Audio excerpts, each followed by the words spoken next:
The assembly hall fell silent as delegates from 47 different worlds took their positions around the circular chamber. Station Unity 7 had hosted many ceremonies before, but today felt different. The air processors hummed steadily, while holographic banners displayed the symbols of every species present. Danny Walsh adjusted his collar and tried not to think about how uncomfortable the dress uniform felt. Back home in Nevada, he would have been wearing jeans and work boots by now, probably fixing something at the construction site where he used to earn his living. The Chithrak's Supreme Commander Tarvin moved to the center platform. His insected body gleamed under the artificial lights, mandibles clicking as he prepared to speak. Danny watched from his position with the other human soldiers, nodding how rigidly everyone else stood. The Keldrith representatives held themselves like statues. The Luminar beings pulsed with synchronized light patterns. Even the aquatic V-Rin in their water-filled suits maintained perfect stillness. Only the humans shifted their weight and breathed normally. Tarvin's voice echoed through translation devices embedded in every wall. Protocol demanded absolute precision during the annual Peacekeepers Recognition Ceremony. Each species would be called forward to receive commendations for their service to galactic peace. Each would perform their traditional gesture of military respect. The Keldrith would bow from the waist. The Luminars would dim their cores momentarily.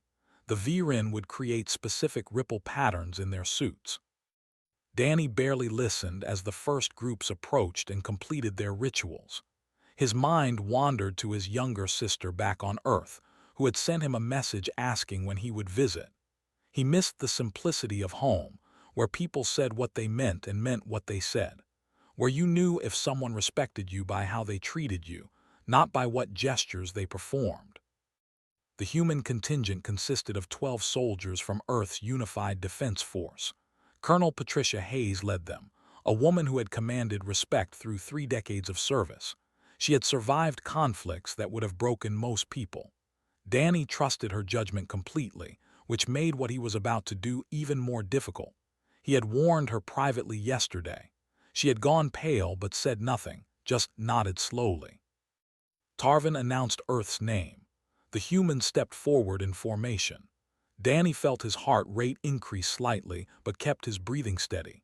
Years of working construction had taught him to stay calm under pressure. Whether you were 20 stories up on a steel beam or facing an alien commander in front of the galaxy, panic helped nothing. The Supreme Commander's mandibles spread wide in what served as a smile for his species. He began the formal speech about human contributions to peacekeeping efforts. Danny barely heard the words. He was thinking about his grandfather, who had served in the military decades ago. The old man had once told him something important over beers one summer evening. Authority that demands respect without earning it is just tyranny wearing medals. Tarvin finished speaking and raised his primary limbs in the position that required a full military salute in response. Around the chamber, thousands of eyes from dozens of species focused on the human contingent. This moment would be recorded and broadcast across the galaxy. Everything depended on perfect execution of protocol. Colonel Hayes saluted crisply. The other soldiers followed her lead, all except Danny. He stepped forward slightly, breaking formation. The movement caused immediate tension. Guards shifted positions. Diplomatic attachés leaned forward in their seats. Danny looked directly at Supreme Commander Tarvin and did something no one expected. He extended his right hand. The silence that followed felt heavy enough to collapse stars. Danny kept his hand steady, palm open, offering a handshake. On Earth, this gesture meant respect between equals. It meant you saw the other person as someone worth knowing, not someone above or below you. It meant you valued them for who they were, not what rank they held. Tarvin's mandibles clicked rapidly in what Danny's translator interpreted as confusion mixed with anger. The Supreme Commander did not move to accept the handshake. Around the chamber, representatives began speaking in urgent whispers. Some species possessed the ability to communicate through methods humans could not detect, and Danny suspected emergency channels were lighting up across every network. Ambassador Beatrice Laurent rose from her seat in the diplomatic section. Her face remained carefully neutral, but Danny saw the calculation in her eyes. She was already planning damage control, trying to figure out how to spin this incident before it exploded into an interstellar crisis. Danny kept his hand extended. He spoke clearly, making sure his words carried through the translation network to every being present. The statement was simple but deliberate. Where I come from, a handshake means respect between equals. A salute means someone owns you. The gasps that followed came from multiple species simultaneously. Several delegates stood abruptly. The Chithrak's honor guard moved closer to Tarvin, ready to protect their commander from what they perceived as a threat. Colonel Hayes closed her eyes briefly, accepting that everything was about to change. Tarvin's translator device crackled as he responded. His words came out harsh and clipped. You refuse military protocol. You dishonor this ceremony and everyone present. Danny lowered his hand slowly but did not step back. He maintained eye contact with Tarvin in a way that made several species uncomfortable. Humans had predator eyes, forward-facing and direct. Most prey species found the gaze unsettling even after years of peaceful contact. I honor you by offering what matters on my world, Danny said. Genuine respect, not theater. The Supreme Commander's entire body went rigid. Two of his guard moved to flank Danny, weapons not drawn but hands ready. Colonel Hayes finally stepped forward, trying to intervene, but Danny spoke again before she could. On Earth, we learned something over thousands of years of history. Symbols are easy. Anyone can perform a gesture. But respect, that has to be earned through actions, through sacrifice, through proving you care about the people you lead. I see you, Commander Tarvin. I see someone who has served with distinction. That is why I offer my hand. Not because protocol demands it, but because you have earned it. The chamber erupted. Half the delegates shouted in outrage. The other half seemed frozen in shock. Ambassador Laurent was already moving toward the human contingent, her security detail close behind. The ceremony had collapsed into chaos within seconds. Danny stood calmly in the center of the storm he had created, hands still extended, waiting for a response that would determine not just his fate, but possibly the relationship between Earth and the entire Galactic Council. 3 days passed before the tribunal convened. Danny spent them in comfortable quarters that felt more like a luxury hotel than a prison cell. Guards posted outside his door were polite but firm.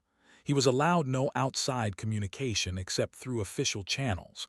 Colonel Hayes visited once, her expression unreadable. She asked if he understood what he had done. Danny replied that he understood perfectly. The tribunal chamber aboard the Council flagship Sovereignty was designed to intimidate. Curved walls rose 30 meters high, covered in screens displaying the faces of representatives from species across known space. The judges sat elevated on a platform that forced anyone addressing them to look upward. 5 beings from 5 different worlds, chosen to represent galactic law. Danny recognized the psychological tactics.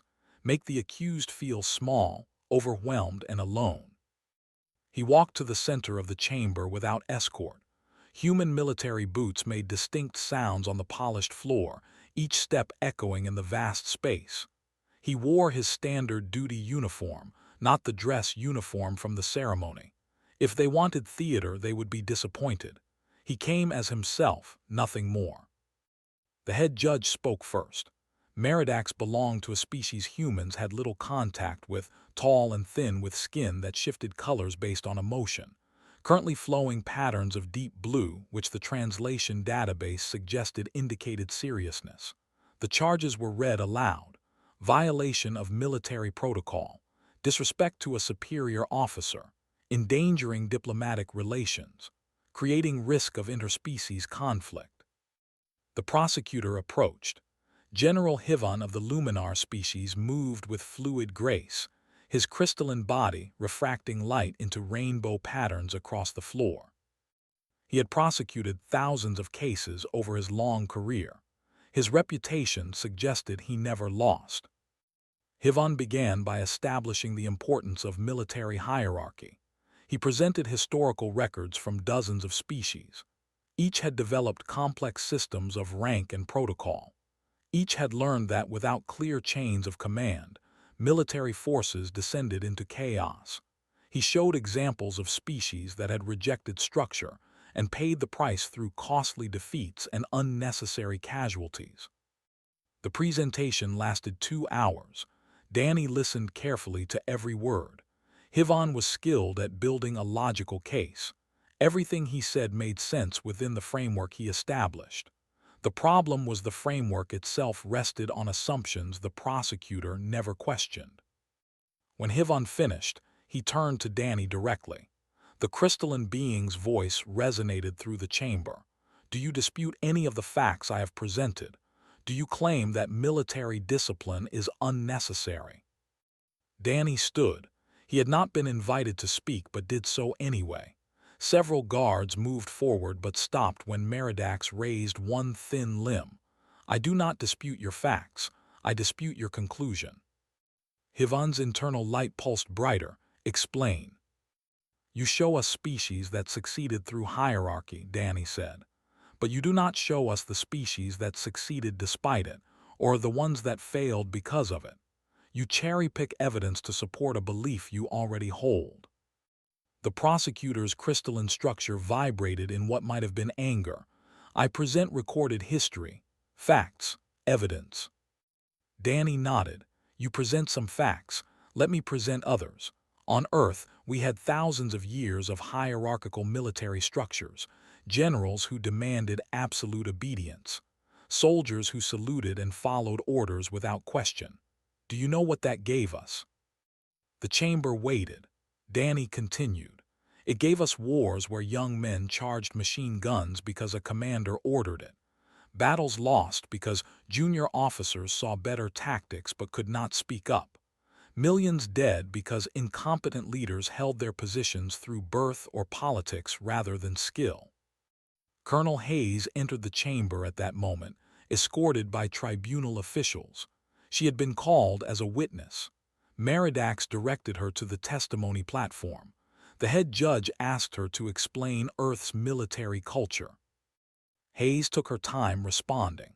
She described the American Revolution, when colonial soldiers defeated the most powerful military force of their time partly because they questioned rigid European tactics. She explained the concept of mission-type orders used by various Earth militaries, where junior leaders were given objectives but freedom to determine methods. She talked about after-action reviews where privates could critique generals without fear of punishment. The judges listened with what appeared to be growing discomfort. Several species in the gallery shifted in their seats. The Chithrax delegation conferred rapidly through pheromone signals humans could not detect. The Luminars pulsed in complex patterns that suggested intense communication. HFY attempted to redirect. He asked Hayes if she condoned Danny's behavior. The colonel paused before answering. She stated that Danny had violated protocol. She also stated that protocol itself might be worth questioning. The prosecutor demanded clarification. Hayes looked directly at the judges. "We teach our officers that authority comes from competence and character, not from rank alone. We expect our leaders to earn the trust of those they command. If Corporal Walsh refused to perform an empty gesture, perhaps we should ask why the gesture was required in the first place." The tribunal called a recess. Danny returned to his quarters uncertain of what would happen next. That evening he received an unexpected visitor. A young Torvian officer named Riven, reptilian features marked with concern. The officer spoke quickly, nervously, checking to ensure no one overheard. Riven explained that he came from a military family, 7 generations of service to the Torvian Republic. He had never questioned the system until watching Danny's testimony. The young officer described an incident from his own career. He had identified a tactical flaw in his commanding officer's battle plan. Speaking up would have saved lives, but protocol demanded silence from junior ranks. The mission proceeded. 17 soldiers died unnecessarily. Danny listened as Riven spoke about the weight of that knowledge. The officer had carried the guilt for 3 years, believing he should have stayed silent, that his role was to obey.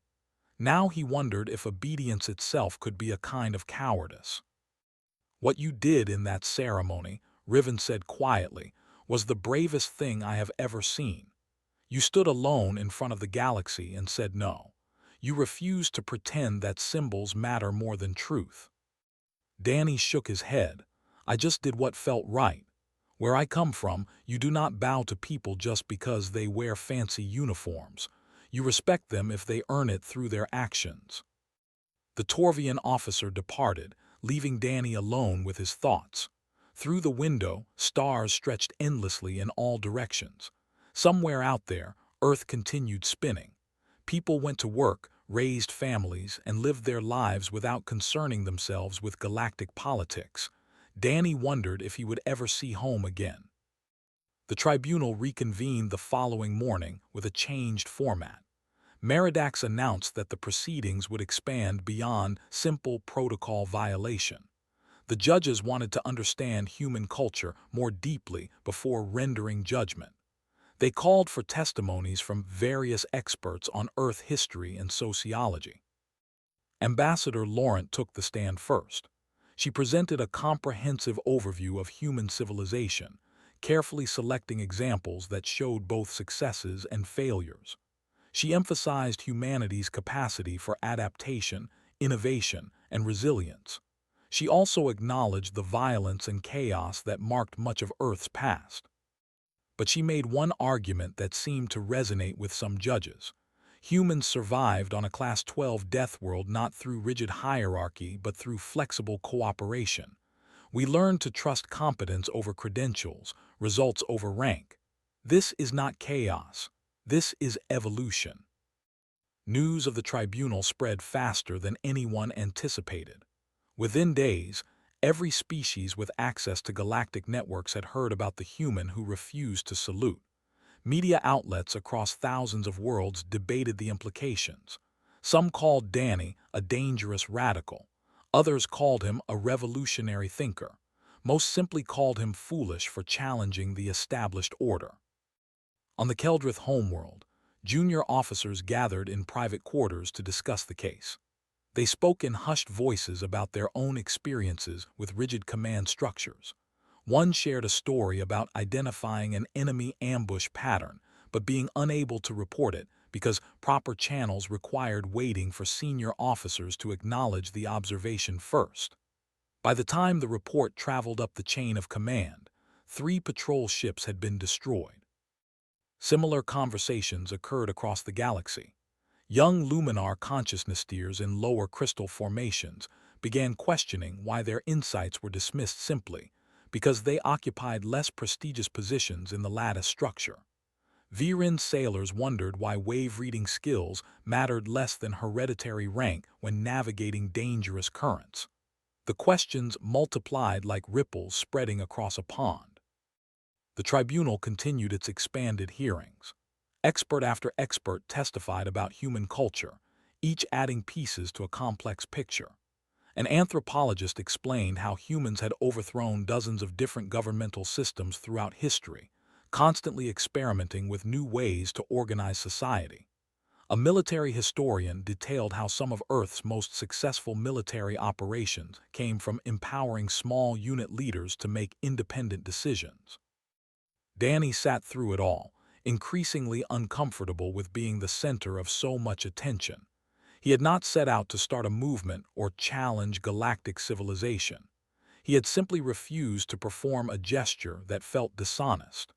The weight of unintended consequences pressed down on him with each new testimony. On the 5th day of hearings, something unexpected occurred.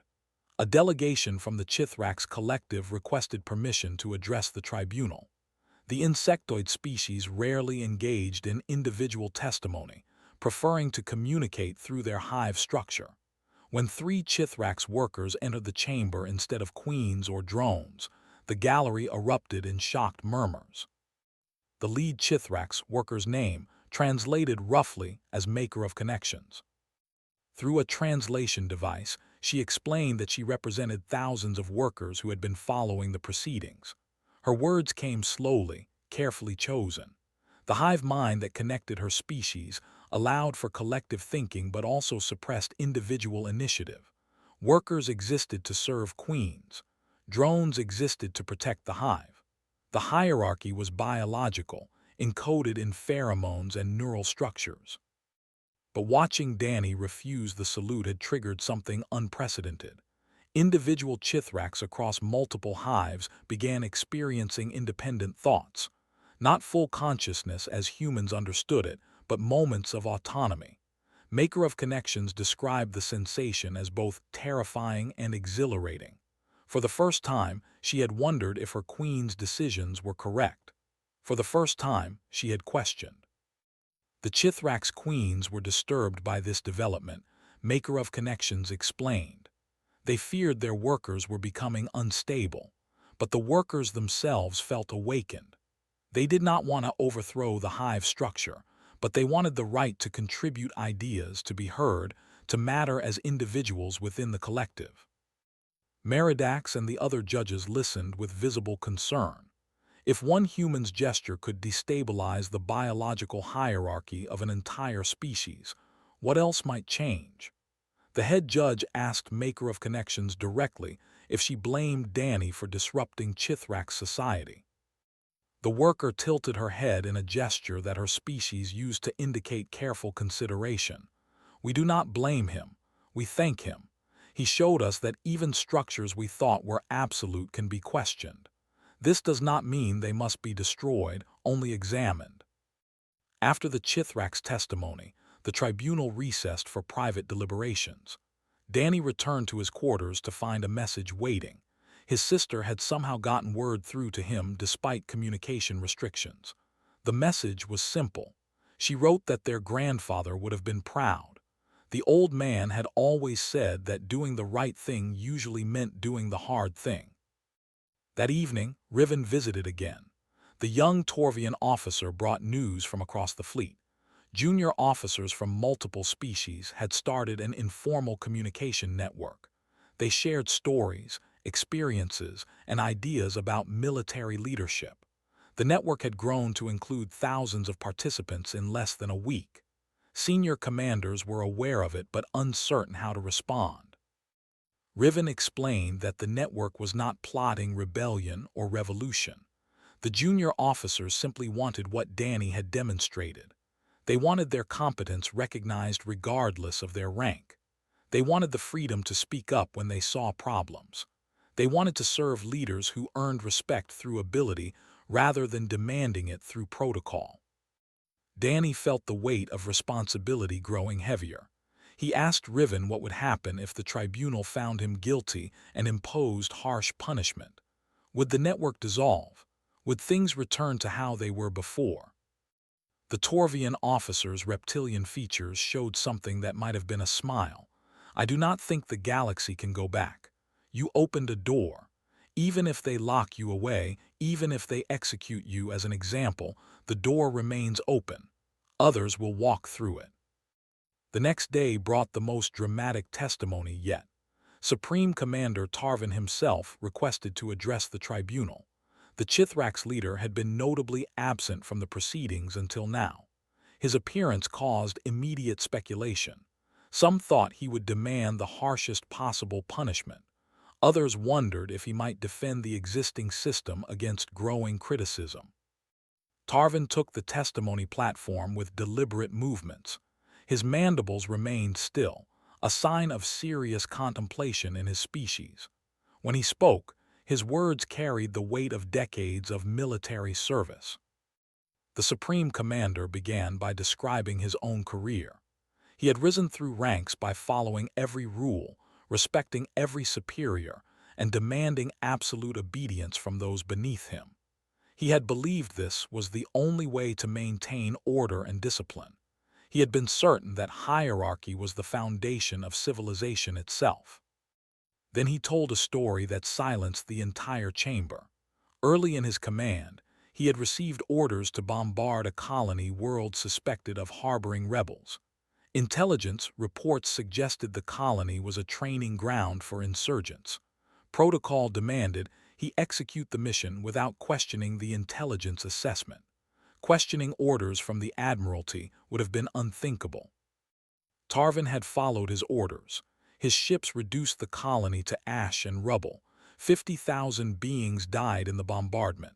Later investigation revealed the intelligence had been completely wrong. The colony had been peaceful. The rebels had been on a different world entirely. But by then, it was too late. "I have carried those deaths for 37 years," Tarvin said quietly. "I followed protocol. I respected the chain of command.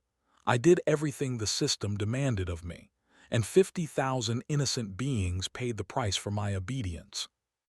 The Supreme Commander turned to look directly at Danny. "When Corporal Walsh refused to salute me, my first reaction was anger. How dare this young human disrespect tradition and authority? But then I felt something else. I felt envy." Tarvin explained that Danny had done something he had never managed. The human had chosen principle over protocol, truth over theater. When faced with a gesture that felt dishonest, Danny had simply refused to perform it. He had not sought permission or apologized for his conviction. He had stood alone and said no. Perhaps, Tarvin concluded, the Deathworlders understand something we have forgotten. Respect cannot be demanded. It must be earned through actions, through sacrifice, through proving we care more about those we lead than about maintaining our positions of authority. The tribunal deliberated for 6 hours. During that time, Station Unity 7 held its breath. Military personnel from dozens of species waited in common areas, watching news feeds and exchanging nervous glances. Some hoped for Danny's exoneration. Others wanted him punished as an example. Most simply wanted resolution to the tension that had gripped the galactic community for weeks.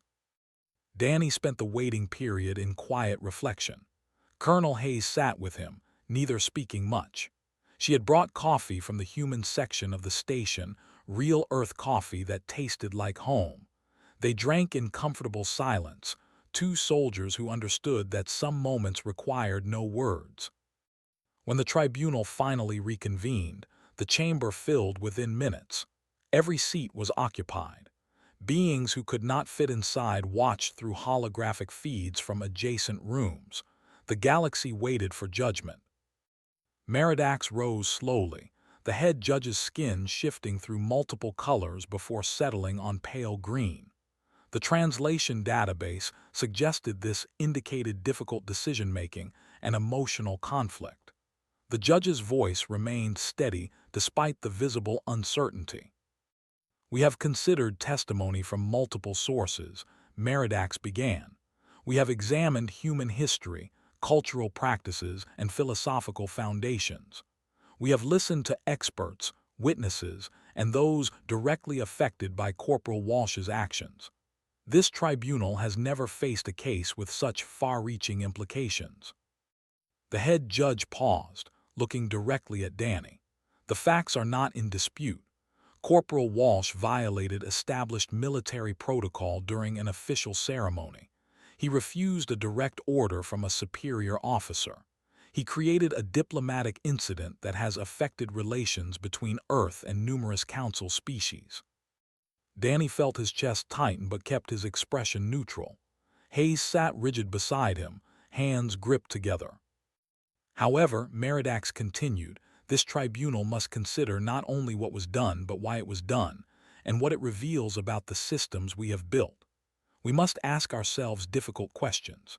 Is protocol sacred because it serves us, or do we serve it because it is sacred? Do our hierarchies exist to accomplish our goals, or have our goals become maintaining our hierarchies?" Several judges shifted uncomfortably. The Luminar representative pulsed with agitated light patterns. The Viren judge created nervous ripples in their water suit. After extensive deliberation, Meridax said, "This tribunal finds Corporal Danny Walsh not guilty of the charges brought against him." The chamber erupted. Half the gallery stood and cheered. The other half shouted in outrage. Guards moved to maintain order as several delegates stormed toward the exits in protest. Meridax waited for the chaos to subside before continuing. Our reasoning is as follows. The protocol Corporal Walsh violated exists to demonstrate respect and maintain military order, but respect cannot be compelled through gesture alone. If our protocols have become empty theater disconnected from their original purpose, then following them is not respect but pretense. Corporal Walsh offered genuine respect in the manner his culture recognizes. This tribunal cannot condemn honesty in favor of performance. 3 species delegations walked out immediately. The Keldrith Armada representative declared this decision threatened the foundation of civilized military culture. The Luminar Consciousness Collective warned of chaos spreading through the ranks. Several other species voiced strong objections through their translators. But other reactions told a different story. Young officers throughout the gallery stood and applauded. Riven and his network of junior officers from multiple species showed visible relief and joy. Even some senior commanders nodded in acknowledgement of the verdict. Meridax raised a thin limb for silence. This tribunal also recognizes that Corporal Walsh's actions, while justified, have revealed serious questions about military culture throughout the Galactic Council. Therefore, we recommend the immediate formation of a military reform commission to examine current protocols and propose changes where warranted. The head judge looked towards Supreme Commander Tarvin. We ask that the commission be led jointly by Commander Tarvin and Colonel Patricia Hayes, representing both traditional galactic military culture and human perspectives on leadership. Tarvin stood from his position in the gallery. He moved down to the chamber floor and approached Danny directly. The insectoid commander extended his primary limb in the gesture humans used. Danny stood and took his hand, completing the handshake that had started everything. "Between equals," Tarvin said quietly. "Between equals," Danny confirmed. The gesture was broadcast across the galaxy within seconds. That simple handshake between human and Chithrax became the image that defined the entire incident. It appeared on news feeds, in historical archives, and on the walls of military academies across hundreds of worlds. Danny was released immediately. He walked out of the tribunal chamber to find crowds waiting outside. Some wanted to congratulate him. Others wanted to express anger at the verdict. Security personnel had to escort him and Colonel Hayes back to human quarters through side corridors to avoid the chaos. That evening, Ambassador Laurent hosted a small gathering for the human delegation. She spoke privately with Danny, explaining the political situation. 3 species had already indicated they might withdraw from the council over the verdict, but 15 others had expressed support for the Reform Commission. The galaxy was dividing into factions based on their response to a simple handshake. "Do you understand what you have done?" Laurent asked, not accusingly but with genuine curiosity. Danny considered the question. "I refuse to lie. Everything else that happened came from that choice. I cannot control how others react to honesty." The ambassador smiled slightly. "That is perhaps the most human answer possible. We stumble into revolutions by accident while just trying to be ourselves." Over the following days, the Military Reform Commission began its work. Tarvin and Hayes assembled a team representing multiple species and ranks. They invited junior officers to participate, including Riven and several members of his communication network. For the first time in council history, privates and corporates sat in the same planning sessions as admirals and generals. The Commission's first action was to survey military personnel across the galaxy. They asked about experiences with rigid hierarchy, times when following orders had led to poor outcomes, and instances where junior personnel had valuable insights that went unheard. The responses flooded in by the thousands. Stories poured in from every species, each describing the same basic pattern: competent people silenced by protocol, good ideas ignored because of rank. preventable disasters caused by fear of questioning authority. One Keldrith officer described identifying a flaw in shield configuration that left cruisers vulnerable to specific weapons. He had reported it through proper channels. The report took 6 months to reach decision-makers. During that time, 4 ships were destroyed by exactly the vulnerability he had identified. His conclusion was simple: protocol killed my crewmates as surely as enemy fire. A VRIN navigator shared her experience of detecting dangerous current patterns that her commander dismissed because she was low rank. The ship nearly capsized in the resulting storm. Only emergency actions by the engineering crew prevented total loss. She wrote that she stopped reporting her observations after that incident, deciding that keeping her position was safer than saving lives. The stories continued. Each one added weight to the growing realization that something fundamental needed to change. The galaxy's military culture had calcified over centuries into rigid structures that served no one well. 6 weeks after the tribunal verdict, Danny found himself in a classroom instead of a courtroom. The Military Reform Commission had offered him a position as instructor, teaching what they called human military philosophy to mixed-species officer candidates. He had accepted reluctantly, still uncomfortable with the attention and responsibility. His first class consisted of 40 students from 19 different species. They sat in a semicircle arrangement rather than traditional rows. Danny had insisted on this. If he was going to teach about earned respect and open communication, the physical space needed to reflect those values. No one should sit behind anyone else. Everyone should be able to see everyone else. Danny stood at the front of the classroom wearing his duty uniform with corporal stripes still visible. The commission had offered him promotion to lieutenant. He had declined. Accepting higher rank for refusing to salute felt like hypocrisy. If he believed respect came from competence rather than symbols, he needed to live that belief.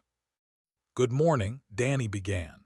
"I am going to teach you something your species might find strange or even offensive. I am going to teach you that your superiors might be wrong, that following orders without thinking can get people killed, that sometimes the right thing to do is to say no." Several students shifted uncomfortably. A young Keldrith officer raised his hand tentatively. "Instructor Walsh, is this not simply training us for insubordination?" Danny smiled. "Good question. Let me ask you something in return. If your commander orders you to fire on a civilian transport that poses no threat, do you follow that order?" The Keldrith student hesitated. "Protocol would require me to request confirmation of the order." "And if confirmation is given, if your commander insists the transport must be destroyed?" "Then I would follow orders," the student said quietly. "I would trust that my superior has information I lack." Danny nodded. "Now let me tell you what would happen in a human military unit. The soldier receiving that order would demand to know why. They would ask what intelligence justified targeting civilians. If the explanation seemed insufficient, they would refuse the order and report the commander for potential mental instability or enemy compromise. They would face consequences for refusal, possibly severe ones. But they would accept those consequences rather than kill innocent beings." The classroom fell silent. A Luminar student's crystal structure pulsed with agitated light. But how can any military function if soldiers question every directive? Surely this leads to chaos and disorder. Danny walked to the holographic display and pulled up historical records from Earth. He showed the Battle of Thermopylae, where 300 Spartans held off a massive Persian army. He explained that those warriors fought not because they were ordered to, but because they chose to defend their home. Their willingness to sacrifice came from personal conviction, not compelled obedience.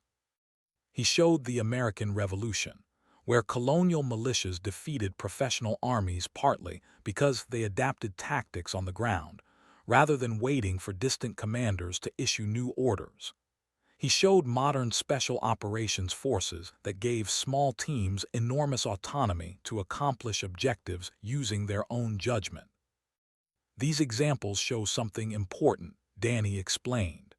Humans learned that rigid hierarchy works well for simple tasks with clear parameters, but warfare is rarely simple. Conditions change rapidly. The person on the ground often has better information than the person in headquarters. If we train soldiers to simply obey without thinking, we waste their intelligence and initiative. A student created questioning ripple patterns in their water suit.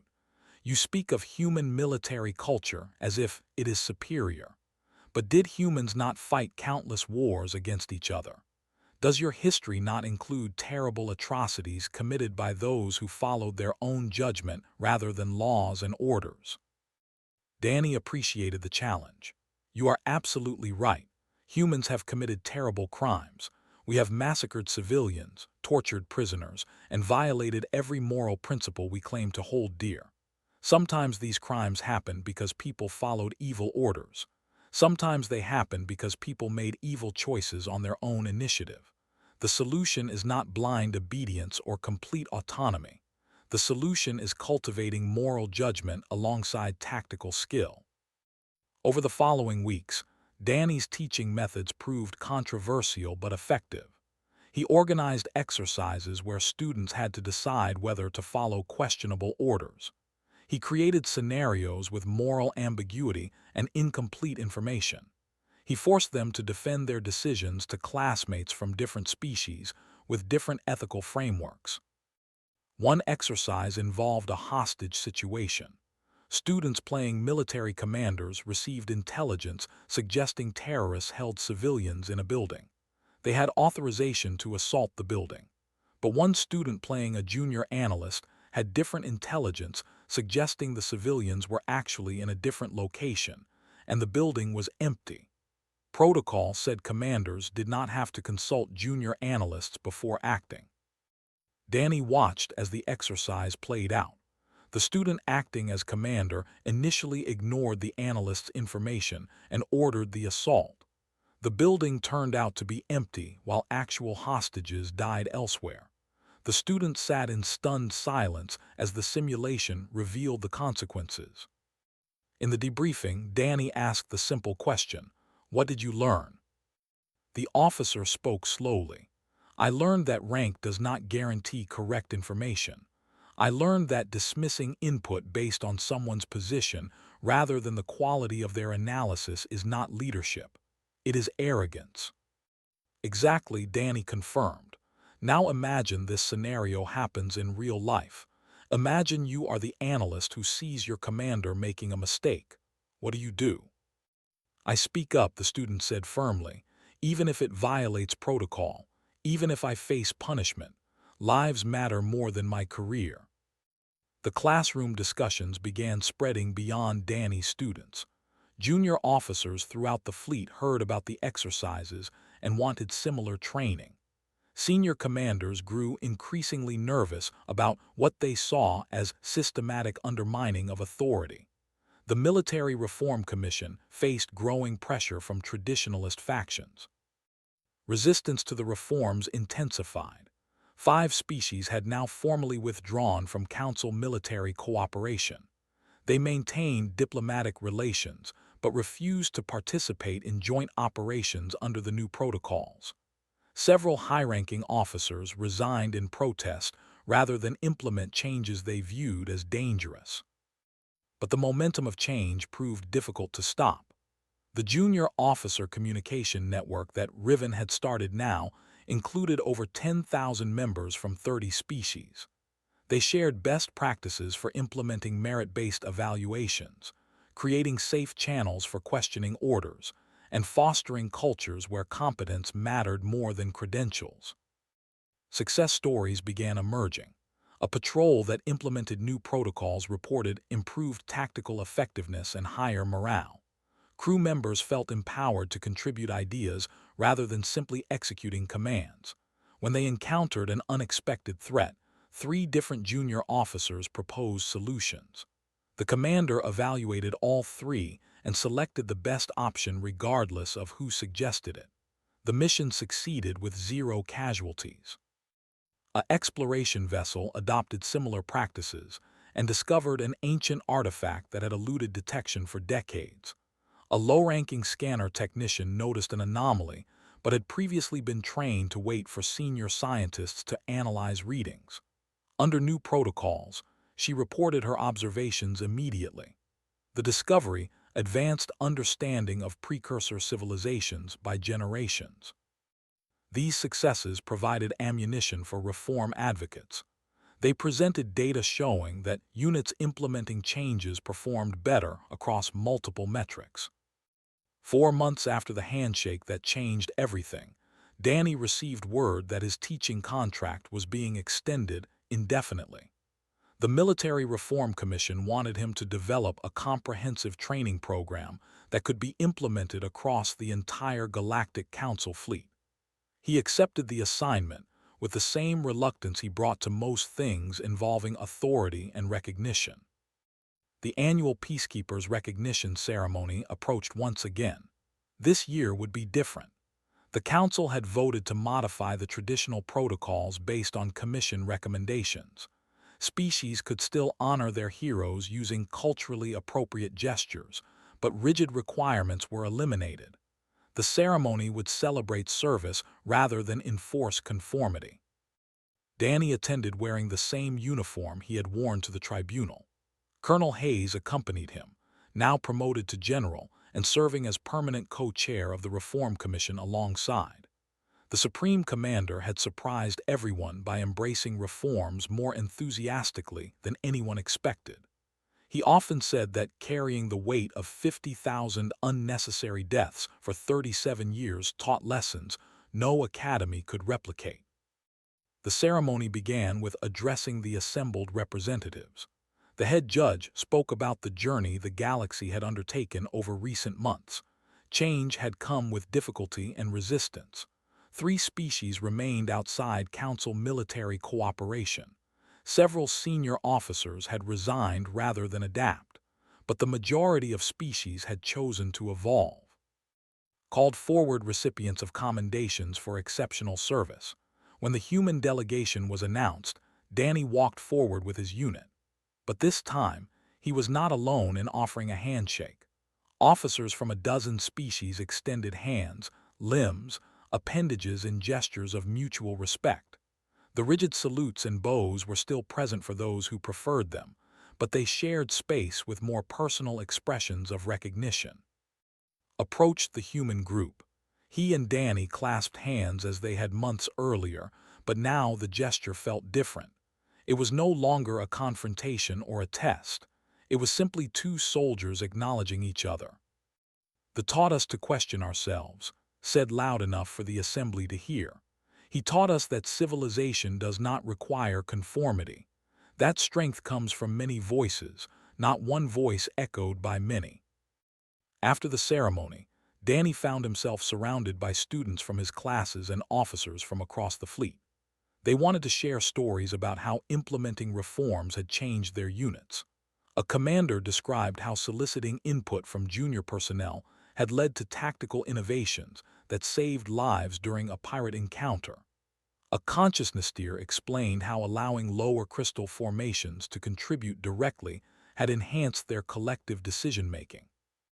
Riven pushed through the crowd.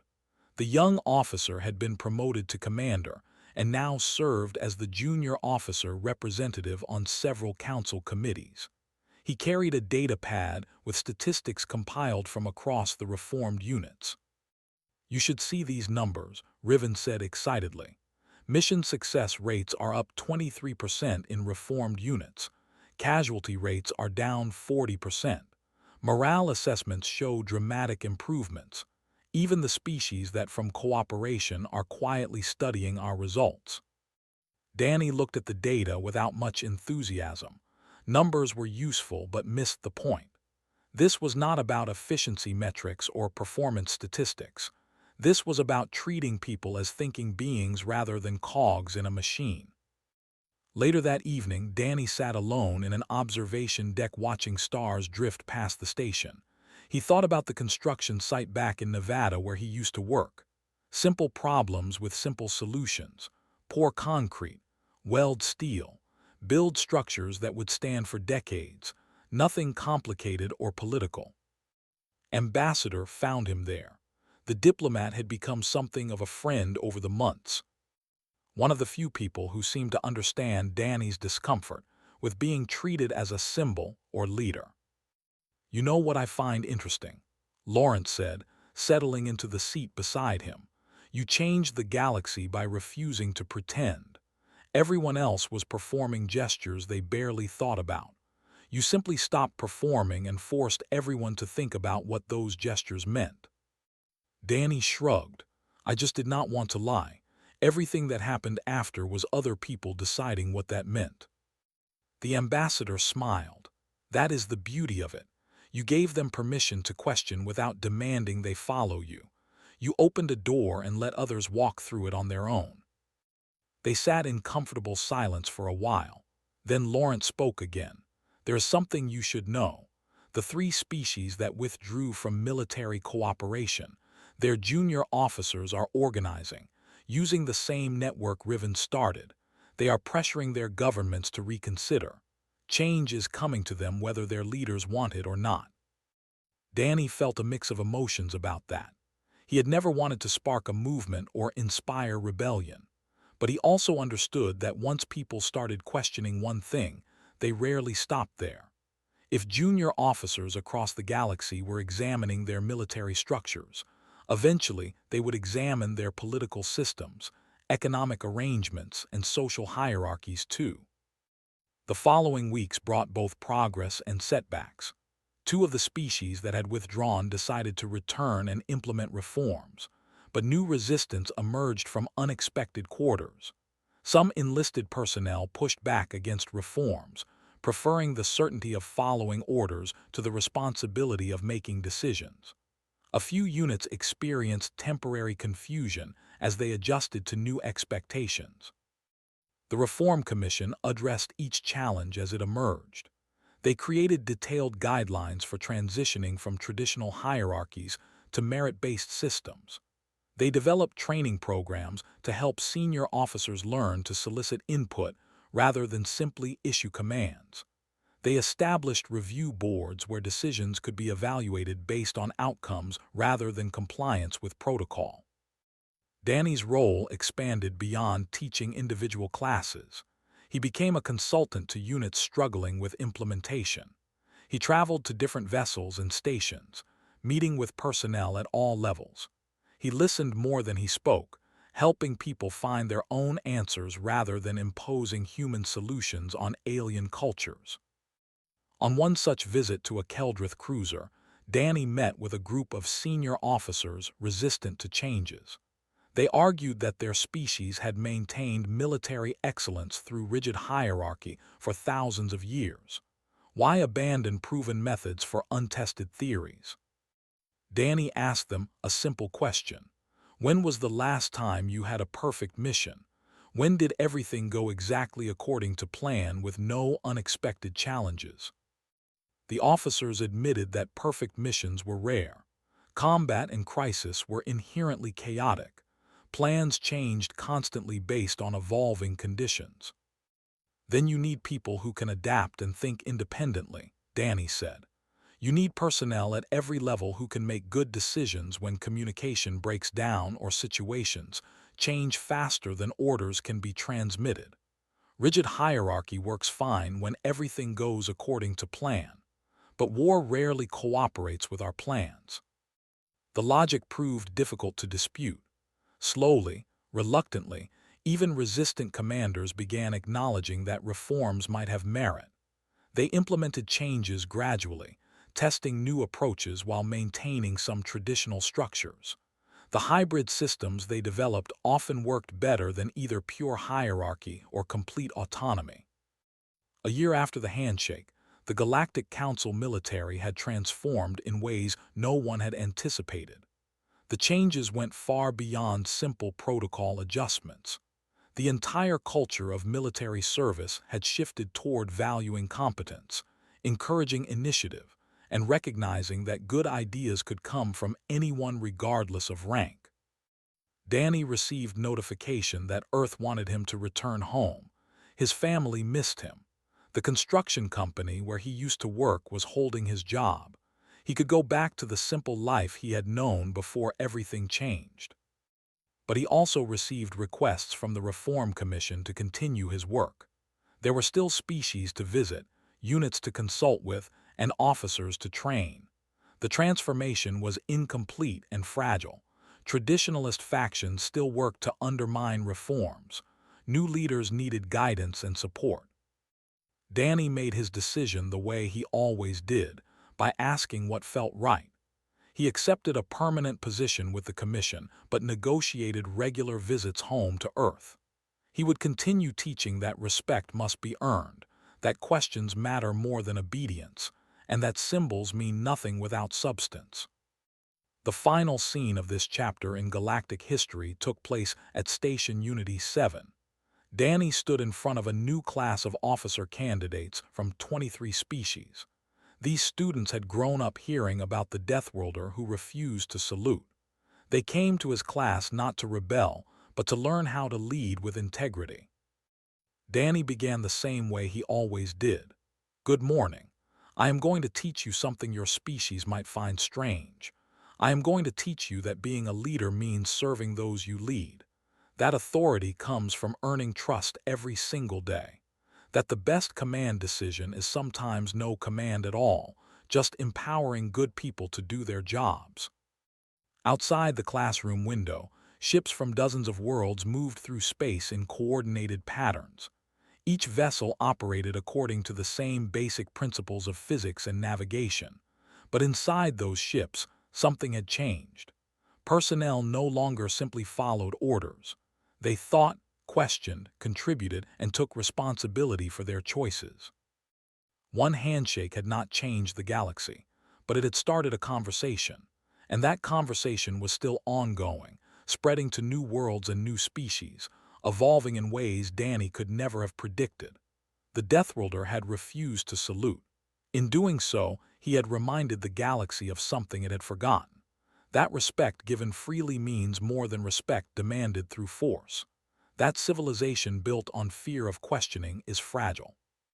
That true strength comes from many voices working together, each valued for what they contribute rather than where they stand in a hierarchy. The galaxy would never be the same, and that was exactly as it should be.